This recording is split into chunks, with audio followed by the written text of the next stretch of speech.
জুলাই পরবর্তী সময়ে যারা লুটপাট করেছে সেই লুটপাটকারীদের মুখোশটা একটু ঢেকে রাখতে মাহফুজ আলম জুলাই গণ অভ্যুত্থান মব নয় এই ধরনের আলোচনা করছে। তার আলোচনা এটা আসছে যে জুলাই গণ অভ্যুত্থান মব ছিল না। আমার প্রশ্ন হলো, জুলাই গণ অভ্যুত্থান মব এইটা বলার কারো সাহস আছে? কেউ কখনো বলেছে জুলাই গণ অভ্যুত্থান মব? আমরা মব বলছি তাকে কিছু মানুষ ষড়যন্ত্র করে সরানোর জন্য, কিছু বাচ্চা টোকাই ছেলে পেলেকে টাকা দিয়ে স্কুলের শিক্ষকের বিরুদ্ধে, প্রধান শিক্ষকের বিরুদ্ধে চিল্লাচিল্লি হইচই শুরু করছে যে এখনই আপনি সাইন করেন পদত্যাগ। একটা কলেজের অধ্যক্ষ কিছু ছেলে পেলে এটা জোর করছে এখনই পদত্যাগের সাইন করেন। এই যে এই ধরনের আচরণ করছে, আমরা খুব করে খোঁজ নিয়েছি যে এই পদত্যাগ করানোর পিছনে আবার কিছু শিক্ষক তারা অর্থায়ন করে, কারণ এই পদত্যাগ করার পরে তারা পদটা পাবে। এটা তেজগাঁ কলেজে হয়েছে, ঢাকার ভিতরে অনেক কলেজে হয়েছে, ঢাকার বাহিরে অনেক কলেজে হয়েছে। জুলাই পরবর্তী সময়ে যারা জুলাইকে কুক্ষিগত করেছে তাদের আয়ের কমন উৎস ছিল এই শিক্ষক, প্রধান শিক্ষক সরানো, প্রিন্সিপালকে সরানো প্রধান আয়ের উৎস ছিল। এরপরে আয়ের উৎস ছিল ব্যাংকগুলোতে গিয়ে মব সৃষ্টি করে ব্যাংকের এমডি টেমডি এগুলো তাদেরকে আতঙ্ক সৃষ্টি করা, তারপরে এটা 1 কোটি 2 কোটি 3 কোটি টাকা দিয়ে এই বিষয়গুলোকে মব বলা হচ্ছে। এই বিষয়গুলোতে কোনো একজনকে আওয়ামী লীগ দোসর নাম দিয়া জুলাইয়ের পরবর্তী 4 মাস পরে, 6 মাস পরে, 8 মাস 10 মাস পরে, এই যে হান্নান মাসুদেরা যেটা করলো, 10 মাস পরে একজনকে আওয়ামী লীগের দোসর দিয়ে তাকে হেনস্থা করতে গেল, টাকার গন্ধ পাইছে, সেখানে পুলিশ গিয়ে তাদেরকে আটক করলো, পরে হান্নান মাসুদ গিয়ে উদ্ধার করলো। আমরা যারা মবের কথা বলতেছি এইটাকে মব বলতেছি। জুলাই গণ অভ্যুত্থানকে কেউ মব বলে এরকম পাগল কেউ না, ঠিক আছে? তারপরে থানায় একটা আসামিকে নিয়ে গেছে, সেটা যেই নেক, ঠিক আছে, যাকেই নেক তাকে ছাড়ানোর জন্য মিছিল করছে। হ্যাঁ, ছাত্রলীগের একজনকে গ্রেপ্তার করছে, তাকে ছাড়ানোর জন্য জামাত মিছিল করছে। হ্যাঁ, তারপরে বিএনপির একজনকে ধরে নিয়ে গেছে, তাকে ছাড়াতে বিএনপির ওরা মিছিল করছে। এনসিপির ছেলে পেলে তারা গিয়ে মিছিল করছে, থানা ঘেরাও করছে, এখনই ওসিকে সরাইতে হবে। আমরা এইটাকে বলতেছি মব, এইটাকে মব, ঠিক আছে? তো এইটা মাহফুজ আলম জানে যে মব শিশু কারা, মব সৃষ্টিকারী কারা, তারপরে মব সন্ত্রাস কারা করছে, জানে। জেনে শুনে ও এটার সাথে জুলাই গণ অভ্যুত্থানকে মিলাই ফেলছে উদ্দেশ্য প্রণোদিতভাবে। নিন্দা জানাই। বর্তমান অপরাধগুলো ঢাকার জন্য জুলাই গণ অভ্যুত্থানকে ব্যবহার করার এই প্রবণতা আপনাদের কমাতে হবে। এটা হলো একটা বিষয়। এরপরে আসি যে পিআর সিস্টেমটা সবাই কেন চাচ্ছে না, মানে পোল্টি লইতেছে কেন সবাই।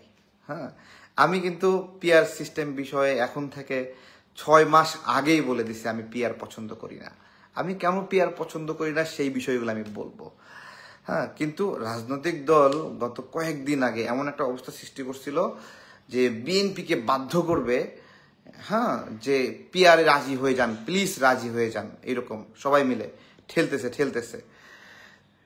তো আমি আমাদের দল সহ, আমজনতা দল সহ কয়েকটা দল এটাতে আমরা নারাজি ছিলাম শুরু থেকে, এখন থেকে না, আরো আগে যখন বিএনপি ভাবেও নাই তখন থেকে আমরা পিআর সিস্টেম বিষয়ে নারাজি। তো কেন হঠাৎ করে ছোট ছোট দলগুলো এটাকে মানে ঘুরে যাচ্ছে পিআর? তো পিআর বিষয়ে যে চিন্তা থেকে এক জায়গায় হয়েছিল কিছু দল, সেটা ওরা এক জায়গায় হয়ে মানে জোট করে একটা ভোট ক্যাপিটালাইজ করবে এবং সেই ভোটের একটা রেশিও নিয়ে ওই ছোট দলটা সংসদে যাবে। হ্যাঁ, এখন এই ছোট দলগুলো একসাথে প্রথমে চিন্তা করছে যে হ্যাঁ, একসাথে জোট কইরা কিছু ভোট এক জায়গায় কইরা 2 জন 3 জন 4 জন করে তাদের প্রতিনিধি সংসদে যাবে। বেসিক্যালি তাদের নির্বাচিত হওয়ার যোগ্যতা নাই। এই জায়গা থেকে তারা জোট করে একটা পিআর করতে চায়। তাহলে পিআরের উদ্দেশ্য জন আকাঙ্ক্ষা না, জনগণের কল্যাণ না। পিআরের উদ্দেশ্য হলো শুধুমাত্র ছোট কিছু দল সংসদে যেতে চায়, এই জন্য হলো পিয়ার করতে চায়। রাজনীতির ইতিহাসে তাদের কখনো 2 জন সদস্য 5 জন সদস্য সংসদে ছিল না, তারা কখনো বিজয়ী হয়নি। তাদের ওই স্বাদটা আল্লাহ দেয় নাই, ওই স্বাদটা তারা দেয় নাই। ওরা ভেবেছিল একসাথে কইরা একটা পিয়ার করে দিবে, জনগণের চাহিদার প্রতিফলন এখানে না।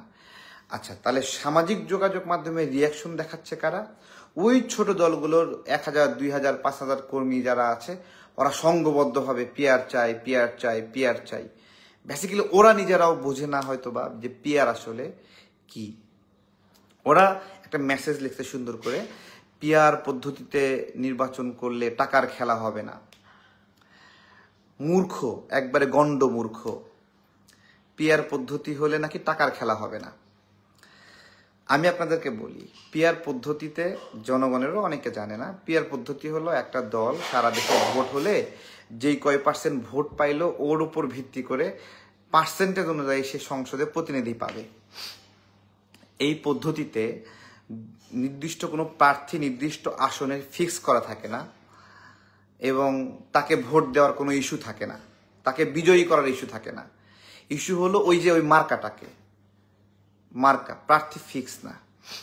এটাতে সমস্যা কোথায়? ধরেন কোনো একটা দল 40% ভোট পেয়েছে, 40% ভোট পেয়ে সে 120টা আসন পাচ্ছে। 120টা আসন পিয়ার পদ্ধতিতে পেয়ে এই আসনগুলো কাদেরকে দিবে? তো এই আসন তো মানে দল তো ভালো ভালো লোক দেখে বাছাই বাছাই করে করে দেবে না নাকি? নাকি ওই দলে যারা ক্ষমতাশালী তারা নিজেরাই আসন ভাগ করে নেবে? ওই দলে যারা অর্থশালী তারাই নিজেরা ভাগ করে নেবে? আরেকটা সম্ভাবনা, সেটা হলো ব্যবসায়ী যারা আছে দলের ভিতরে, ওদের তো অনেক টাকা। প্রকৃত রাজনীতিবিদ অর্থায়ন করতে না পেরে ওই পিয়ারের মাধ্যমে সংসদ সদস্য হতে পারবে না, ব্যবসায়ীরা এগিয়ে হয়ে যাবে। সংসদ হয়ে উঠবে ব্যবসায়ীদের একটা ক্লাব পিয়ার পদ্ধতিতে। হ্যাঁ, তো দেখেন মানে পিয়ার পদ্ধতিতে জনগণের সাথে নেতার কোনো কানেক্টিভিটি নাই, দায়বদ্ধতা নাই। হ্যাঁ, কিন্তু এইটাকেই উল্টা এমনভাবে মানে হলো বলছে যে এটাই মহান কিছু, অথচ জনগণের জনপ্রতিনিধি নির্বাচন করার অধিকার হারাই ফেলতেছে, কাইরে নেওয়া হইতেছে। এই সিস্টেমকে তারা মহান বানানোর চেষ্টা করছে। যেই সিস্টেমে সভাপতি সাধারণ সম্পাদক যাকে যাকে ভাল লাগে এমপি বানাবে। হ্যাঁ, মানে দেখেন, ওই তো আগে থেকে ভোট তো নিয়েই নিছে একটা পার্সেন্টেজ। তো এটা হলো বিষয়। তো এরা এই শয়তানিটা করে পিয়ার পদ্ধতি চাইছে।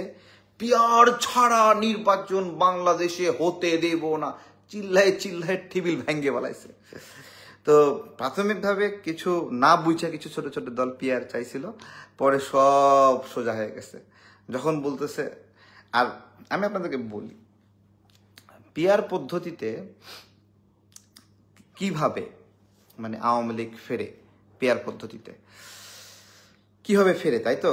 ধরেন আমাদের দলের নাম আম জনতা দল, আওয়ামী লীগ ভোট করতে পারছে না, আমাদের সাথে আওয়ামী লীগ যোগাযোগ করে তারা প্রস্তাব দিচ্ছে, আমরা তো ভোট করতে পারছি না, আমাদের সমর্থন তোমাদের প্রতি থাকবে, তোমরা ইলেকশনে গ্রহণ করো। এক সিগনালে সারা বাংলাদেশের 15% ভোট পেয়ে যাব, 3, 15, 45টা সিট পেয়ে যাব। বুঝতে পেরেছেন? একটা গেল পিয়ারের সমস্যা। পিয়ারের আরেকটা সমস্যা, আরেকটা সমস্যা হলো হিন্দু মুসলিম দাঙ্গা লাগানো। হিন্দু মুসলিম দাঙ্গা কিভাবে লাগাবে? যারা পিয়ার পদ্ধতিতে নির্বাচন করতে চাবে, হিন্দুরা তো বলছে যে আমরা পিয়ার ছাড়া নির্বাচন করব না, ঠিক আছে? তো তাহলে হিন্দুরা 7% ভোট পাবে, 3, 7, 21টা আসন পাবে। বেসিক্যালি হিন্দু 2, 3 জন 4 জনের বেশি পায় না, নির্বাচিত হয় না, এককভাবে নির্বাচিত হওয়ার সম্ভব হয় না। 7% বা 8% ভোটে বা 10% অন্য ধর্মাবলম্বী মানুষের জন্য 30টা আসন পেয়ে যাবে। আর ওইদিকে আপনার হলো যারা আপনার ইসলামের নামে রাজনীতি করছে বা ইসলামকে সামনে রেখে রাজনীতি করছে, বলবে যে আপনার হলো আমাদেরকে ভোট দিলে আপনি জান্নাতে যাবেন। আসলেই জান্নাতে যাবে কিনা? ঠিক আছে, একটা বানাইছে, ওই এআই একটা মানে ওই ভিডিও বানাইছে, কয় আপনি জান্নাতে যাইতে চাইলে অমুক দলকে ভোট দেন। তো উনি আবার বলতেছে জান্নাতের দারোয়ান কি তোর বাপ? ঠিক আছে, বিষয়টা খুব মজা লাগছে। আর একটা বলতেছে যে কি একবার অনেক দলকে তো দেখছেন, একবার হলো আমাদের দলকে দেখেন। তো বলতেছে মানে ঠিক আছে, আর আমাদেরকে তো কখনো দেখেন নাই টেস্ট কইরা। তো বলতেছে তুই তো কখনো গু টেস্ট করস না, তুই গু খা। তো এআই কে দিয়ে ভিডিও বানানো পুরোটা বুমেরাং হয়ে দাঁড়াইছে।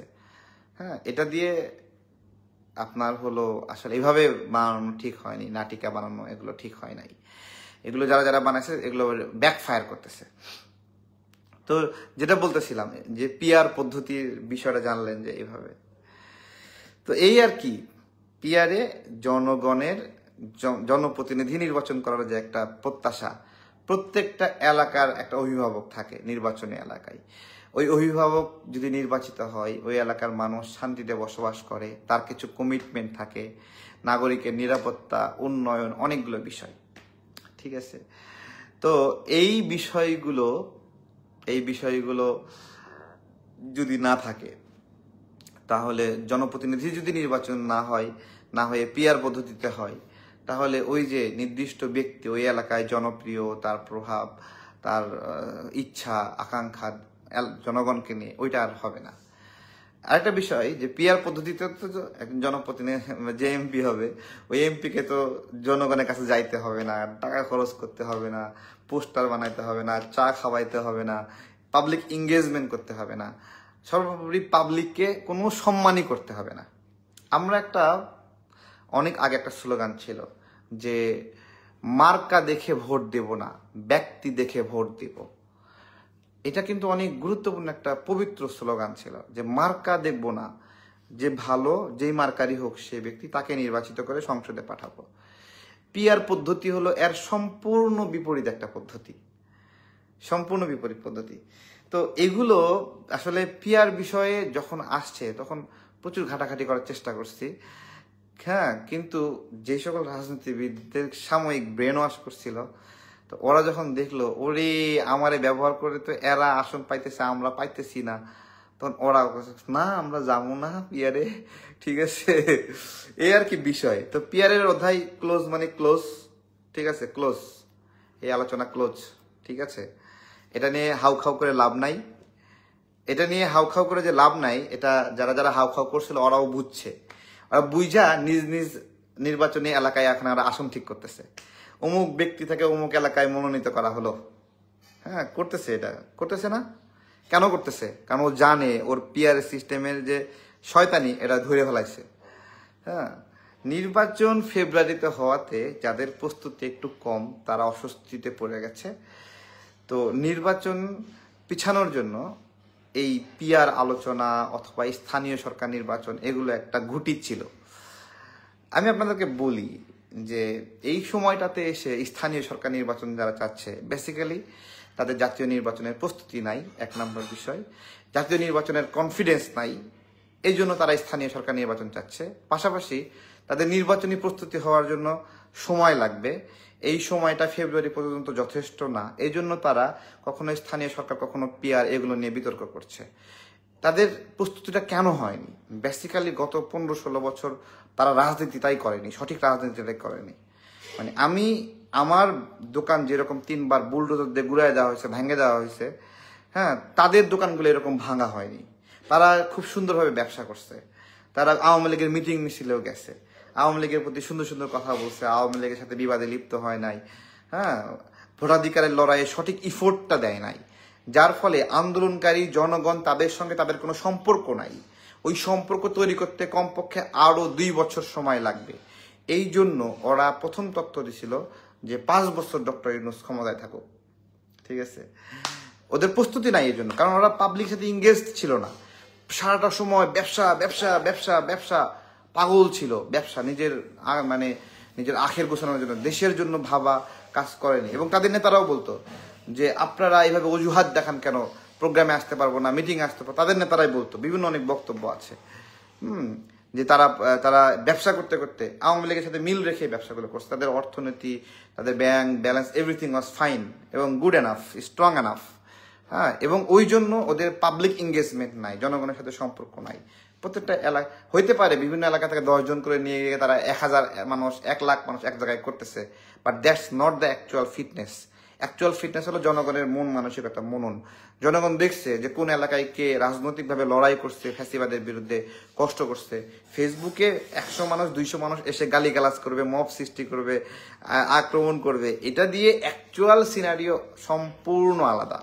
আমরা রাস্তাঘাটে চলাফেরা করি তো আমরা বুঝি, মাঠ পর্যায়ে আগেও মাঠ পর্যায়ে আমরা প্রকাশ্য রাজনীতি করছি, এখনো প্রকাশ্য রাজনীতি করছি। তো এই আর কি। তো মবকে প্রশ্রয় দেওয়া যাবে না। জুলাই গণ অভ্যুত্থান কোনো মব ছিল না, এগুলো মাহফুজ আলমরা মবের সাথে জুলাই গণ অভ্যুত্থান মিলাচ্ছে এই জন্য যে মব বর্তমানে যারা সৃষ্টি করতেছে তারা ওদের লোক, এবং এটাকে ঢাকার জন্য জুলাই গণ অভ্যুত্থান পর্যন্ত টানে নিয়ে যেতেছে। আরে পাগল, জুলাই গণ অভ্যুত্থান মব ছিল না। বর্তমান যেগুলো মানুষকে জিম্মি করে আটক করে বিভিন্ন হয়রানি করে টাকা পয়সা নিচ্ছে, তারা সেগুলো হলো মব। এবং যেগুলো টাকা দিয়ে সেটেলমেন্ট হচ্ছে সেগুলোতে মব সৃষ্টি হচ্ছে না। যেগুলো সৎ ছিল, সৎ টাকা পয়সা ইনকাম করেনি, দেওয়ার মতো কিছু নাই, হ্যাঁ 20,000 দিতে চায় কিন্তু চায় 2 লাখ টাকা, 50,000 টাকা দিতে চায় 1 লাখ 10 লাখ টাকা, ওইগুলো জায়গাতে মব সৃষ্টি হচ্ছে।